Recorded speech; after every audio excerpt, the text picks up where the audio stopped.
పరిశుద్ధులు ప్రియులైన దేవుని పిల్లలందరికీ యేసుక్రీస్తు నామం పేరిట వందనాలు తెలియజేసుకుంటాం. మనం చూస్తే అనేక అంశాలుగా దేవుడు మనల్ని పూలదండగా చేయడానికి ఆయన ఏం కోల్పోయారో, ఏ విధంగా ఆయన ప్రాణాన్ని సమర్పించారో అనేటటువంటి విషయాల్ని మనం రకరకాలుగా చూస్తూ ఉన్నాం. అన్నీ కూడా యేసుక్రీస్తు పొందిన శ్రమలుగానే మనం చూస్తూ ఉంటాం. అయితే యేసుక్రీస్తు రాకడ అనేది ఎన్నో ఏళ్ల క్రితమే అది ప్రవచనాలుగా చెప్పబడింది. మీకాలో చెప్పబడింది, జకర్యాలో చెప్పబడింది, యెషయాలో చెప్పబడింది. ఈ రీతిగా లేఖనాలన్నీ బోధించేది ఒక రక్షకుడు మనకి రాబోతా ఉన్నాడని, ఆయన చేసేటటువంటి ఆ యొక్క గొప్ప రక్షణ కార్యము, దేవుని శక్తి అది ఎలా ఉంటుందో ఎవరికి తెలియదు. కానీ దానిని గురించిన ప్రవచనం మాత్రం ఆయన పుట్టబోతున్నాడని, గొప్ప రక్షణకర్తగా ఉండబోతున్నాడని అక్కడ చెప్తా ఉంటారు. చెప్పబడింది మనకి బైబిల్లో. అయితే దేవుడు తన ప్రజల్ని అనాదిగా రక్షించుకుంటూనే వస్తున్నారు. ఆయన రక్షణ రకరకాలుగా ఉంది. ఒక్కొక్కసారి ఆయనే ఇంటర్ఫీర్ అయ్యి ఆయనే పరిస్థితుల్ని చక్కబెట్టిన విధానం మనకు తెలుసు. అది కాకుండా నాయకుల ద్వారా, ప్రవక్తల ద్వారా, రాజుల ద్వారా, న్యాయాధిపతుల ద్వారా ఆయన ఏ విధంగా మనుషుల్ని రక్షిస్తూ వారిని తన త్రోవలో నడిపించుకోవడానికి ఆయన ఎంత ఆరాటపడ్డారో మనం చూస్తూనే ఉంటాం. బైబిల్ అంతా కూడా దేవుని యొక్క రక్షణని మాత్రమే చూపిస్తూ ఉంది.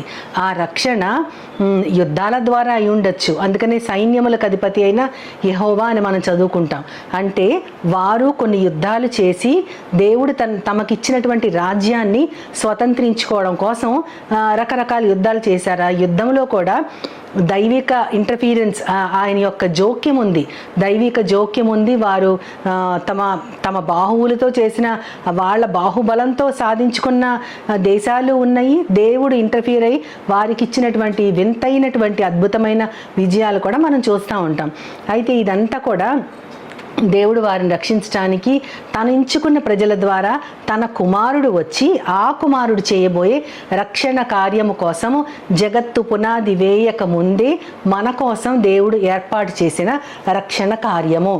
అయితే దీని గురించి చాలా చోట్ల మనము దేవుని యొక్క బాహువు, దేవుడు చేసినటువంటి తన యొక్క బాహుబలంతో చేసినటువంటి కార్యము, ఆయన తన హస్తముతో చేసినటువంటి అద్భుత కార్యాలు, ఆయన బాహువుతో ప్రజల్ని నడిపించిన విధానము, నా బాహుబలం, నేను మిమ్మల్ని రక్షించకపోవడానికి నా బాహుబలం ఏమైనా తక్కువైందా అని ఆయన అడుగుతారు. కొన్ని యుద్ధాలలో కూడా ఆయన బాహుబలం గురించి చెప్తా ఉంటారు. ఇవన్నీ చెప్తా ఉన్నప్పుడు కేవలము మనము ఆ బాహువు అనేది దేవుని యొక్క దక్షిణ హస్తముగా, ఆయన డైరెక్ట్గానే తన చేతితో చేస్తున్న కార్యాలుగా మనం భావిస్తూ ఉంటాం. కానీ యెషయా గ్రంథము మనకి ద్వితీయోపదేశ కాండంలో చెప్పబడి ఉంటుంది. 33వ అధ్యాయం 27వ వచనంలో దేవుడే నీకు నివాస స్థలము, అంటే ఇశ్రాయేలు ప్రజలతో మోషే గారు చెప్తా ఉంటారు, దేవుడే నీకు నివాస స్థలము, శాశ్వతుడైన దేవుడే నీకు నివాస స్థలము, నిత్యముగా ఉండే బాహువులు నీ క్రింద ఉండును. నీ క్రింద అంటే నువ్వు నివసించేది ఎవరిలో? నువ్వు నివసించేది దేవుళ్ళో నివసిస్తున్నప్పుడు నీకు ఇంకా రక్షణ ఎందుకు?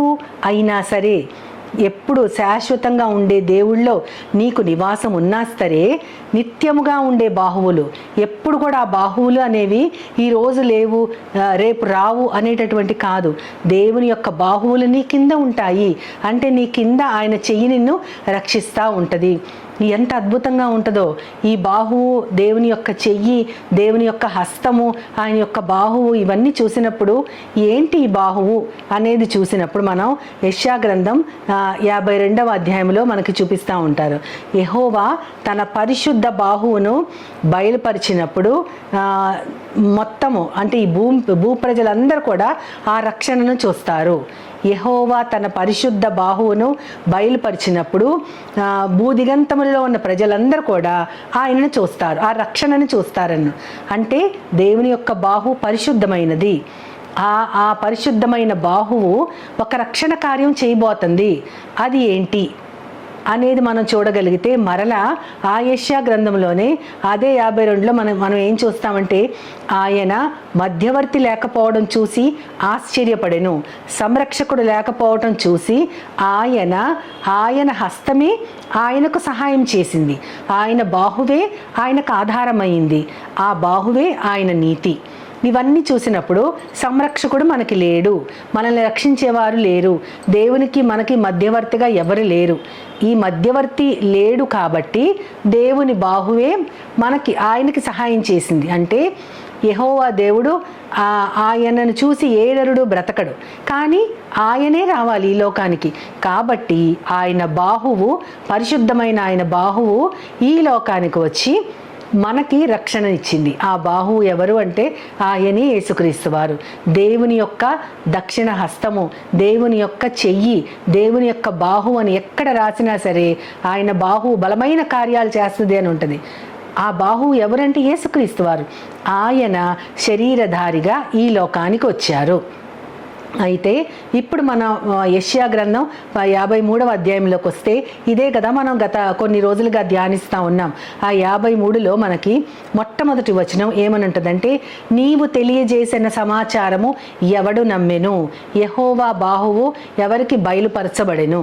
నీవు తెలియజేసిన సమాచారం అంటే ఆల్రెడీ ఇక్కడ యెషయా గారు ఆశ్చర్యపోతున్నారు. ఏంటంటే నువ్వు ఒక సమాచారం తెలియజేశావు. ఏమని అంటే, శాశ్వతుడైన దేవుడు నీకు నివాస స్థలము, నిత్యముగా ఉండే బాహువులు నీ కింద ఉంటాయి, ఆయన పరిశుద్ధ బాహువు రాబోతుంది, రక్షణ కార్యము చేస్తున్నటువంటి ఆ పరిశుద్ధ బాహువుని అందరూ చూస్తారని చెప్పడం జరిగింది.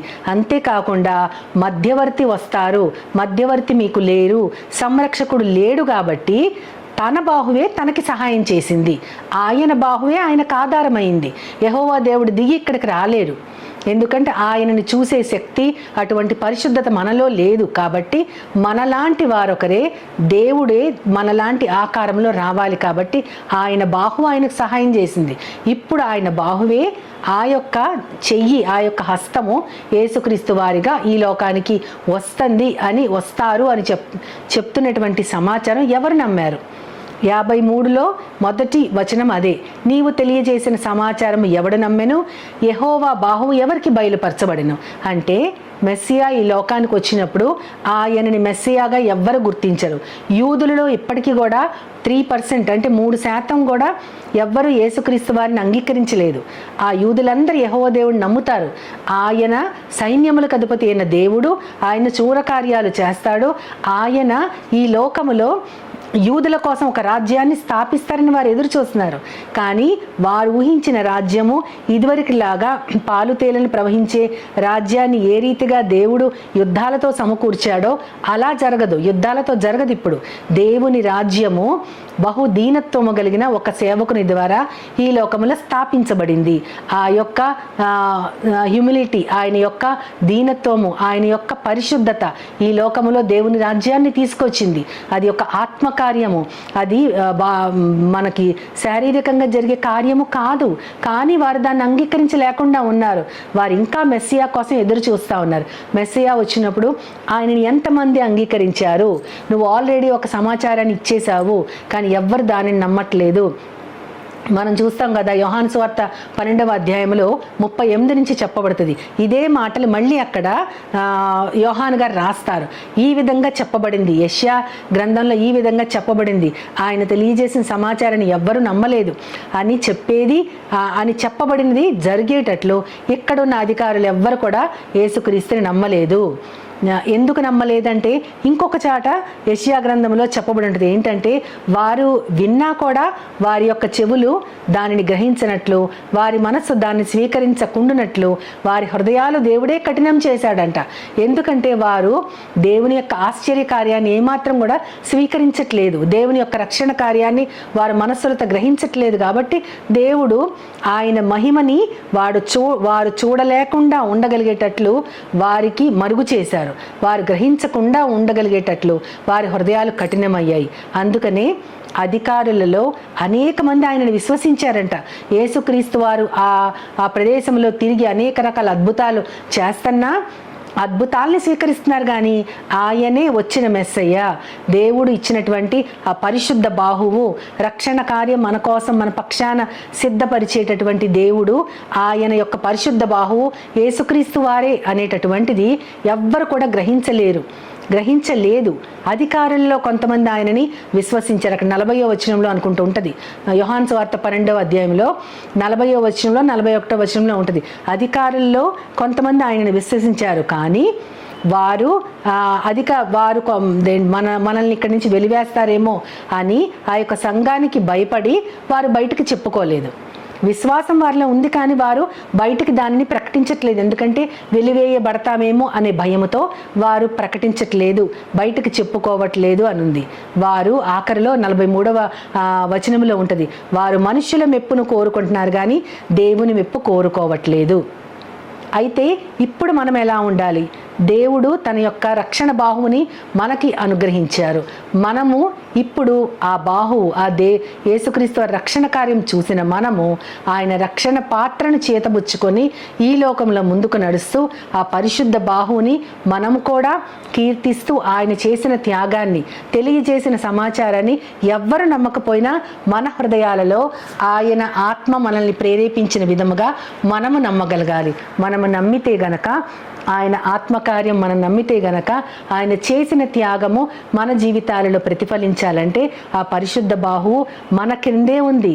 నిత్యముగా ఉండే ఆ బాహువులు మీ క్రింద ఉంటాయి. అంటే మనం పడిపోకుండా, అది భౌతికంగా పడిపోవటం కాదు, శారీరకంగా పడిపోవటం కాదు, అది ఆ విధంగా కాదు. ఈ లోకములో తప్పు చేసి దేవుని యొక్క రక్షణలోంచి పడిపోకుండా ఉండగలిగినట్లు, రక్షణలో నిలుచున్నవాడు తాను నిలుచున్నాడని కాకుండా పడిపోకుండా ఉండగలిగినట్లు తన సొంత రక్షణని భయముతో, వణుకుతో కొనసాగించుకోవాలి. మనమందరం కూడా రక్షించబడ్డ వారమే. ఆ యొక్క పరిశుద్ధ బాహువు అయిన యేసుక్రీస్తు వారు చేసిన రక్షణ కార్యము ద్వారా మనందరము కూడా రక్షించబడ్డ వారమే. ఆ రక్షణని మనము నిలుపుకోవాలి అంటే మనము ప్రతి నిత్యము ఈ వాక్యము ధ్యానిస్తూ అందులోంచి తప్పిపోకుండా దేవుని సహాయం వేడుకుంటూ మన జీవితాల్లో ముందుకి కొనసాగగలగాలి. అటువంటి గొప్ప పరిశుద్ధ బాహువుని మనకిచ్చినటువంటి దేవుడు ఎంతైనా కీర్తనీయుడే. ఆ గొప్ప బాహువు మన కోసం చేసిన రక్షణ కార్యము మనం ఎప్పటికీ కూడా మర్చిపోకూడదు.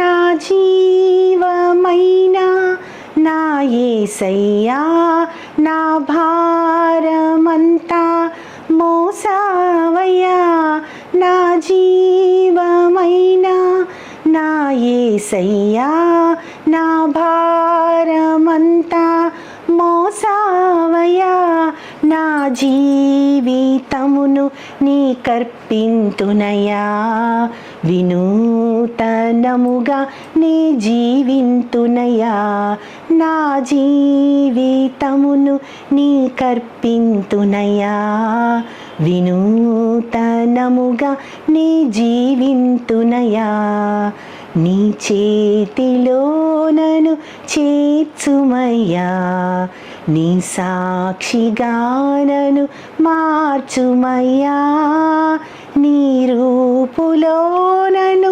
తీర్చుమయ్యా, నీ పాత్రగా నన్ను మలచుమయ్యా, నీ పాత్రగా నన్ను మలచుమయ్యా.